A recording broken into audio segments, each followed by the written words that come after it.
Some of you might have met her before. Her name is Caroline's Vagina. Yeah, that's exactly her real name, I asked her. Not Betty, not Patricia. Caroline's Vagina. CV for short. When I first gave voice to her, she was a humble Dollar Tree tube sock and some scraps from my art room. Eventually, she evolved into the larger version we shared on stage, which required a big trip to Michael's and several hot glue gun burns on my hands. But something else evolved in the months I worked with CV. I got to know a part of myself, and not just an anatomical part.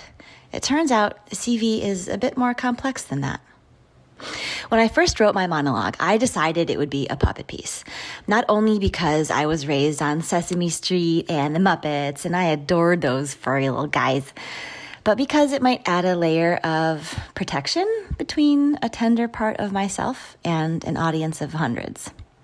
I also found the idea of having my script taped behind the curtain reassuring, because my memory isn't what it used to be. Thanks, perimenopause.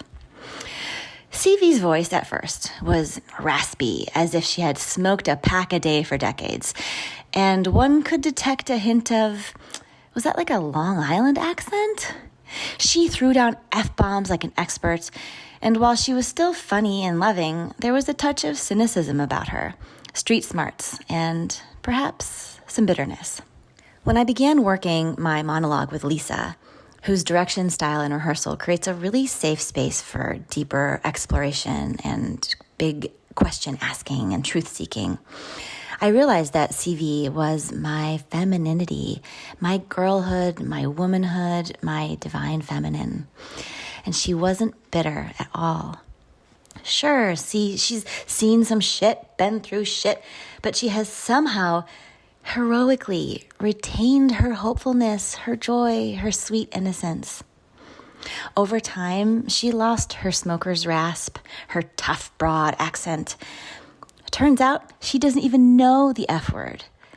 She's a part of me that is strong enough to bear witness to all those who suffer pain and violence of being in a female body within a patriarchy, and tender enough to hold in a sob night after night because all these nice people showed up to watch her.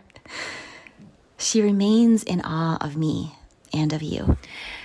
There is a deep healing that takes place when we give parts of us a voice. And then to give them a physical form, a little vessel that we can design and decorate, their own unique mouth from which they can speak. Wow. You'll be surprised at what happens. So why am I telling you all this? Well, I'm teaming up with one of our show contributors, Beverly Jane, who created that amazing video, the Ovaryture, that opened our show. And we're creating something for you. It's a puppet making workshop, a mini retreat really, at her huge, gorgeous barn called Big Magic Village. We've got a whole amazing day planned for you. It's going to be like a cool, condensed version of my own journey with CV. But it's for you. It's a gift, because when I find something good, I must share it. And it's also a gift for our show, the Menopause Monologues, because simply put, the world needs it. And things like theater rentals, paying contributors, and designers are expensive, but worth it.